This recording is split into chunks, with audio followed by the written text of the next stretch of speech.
আসসালামু আলাইকুম সম্মানিত দর্শক, আজকে যেই ঘাসটি আপনাদেরকে দেখানো হচ্ছে এটি হলো মূলত ইন্দোনেশিয়ান স্মার্ট নেপিয়ার ঘাস।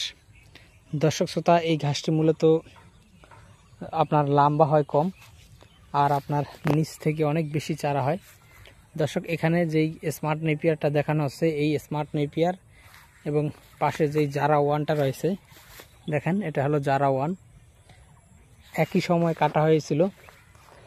জারাটা আপনার স্মার্ট নেপিয়ারের থেকে কিছুটা লম্বা বেশি হয়েছে আর স্মার্ট নেপিয়ারটা জারার থেকে লম্বা কম হয়েছে। তবে দেখেন জারা ঘাসে কি পরিমাণ চারা রয়েছে, এক একটি জারে 5টি 10টি 15টি 20টি, কোনোটাতে জারা 30টার মতো চারা আছে।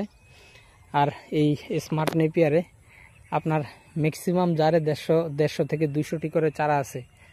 তো দর্শক, এখন এটা আপনারাই দেখে বিচার বিবেচনা করতে পারেন যে আসলে কোন ঘাসটি লাগাবেন। এটা খাটো হয় কিন্তু এটা নিচ থেকে অনেক বেশি চারা হয়।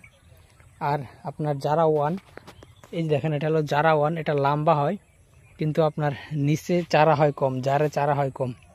তো দর্শক, এখন আমরা এই দেখেন ঘাস এগুলো কেটে অলরেডি খাওয়ানো শুরু করেছি। আমাদের যেহেতু মেশিন নাই সেজন্য আমরা অনেক দিন পর্যন্ত রেখে দিলে শক্ত হয়ে গেলে তখন এই জারা গাছগুলো আপনারা জানেন টাইট হয়ে যায়, তখন খাওয়াতে পারি না।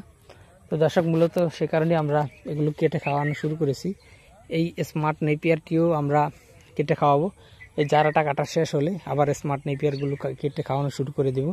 তো দর্শক, আপনারা বুঝতে পারলেন যে আসলে জারা এবং স্মার্ট নেপিয়ারের মধ্যে পার্থক্য কতটুকু। এটি মূলত খাটো হয় কিন্তু জার বেশি হয়, আর জারা গাছটা লম্বা হয় কিন্তু জারে ঘাস হয় কম। তো দর্শক, এই জারা এবং স্মার্ট নেপিয়ার যে কোনো ঘাসের কাটিং আপনি সংগ্রহ করতে চাইলে আমাদের স্ক্রিনে দেওয়া নম্বরে আমাদের সাথে যোগাযোগ করতে পারেন।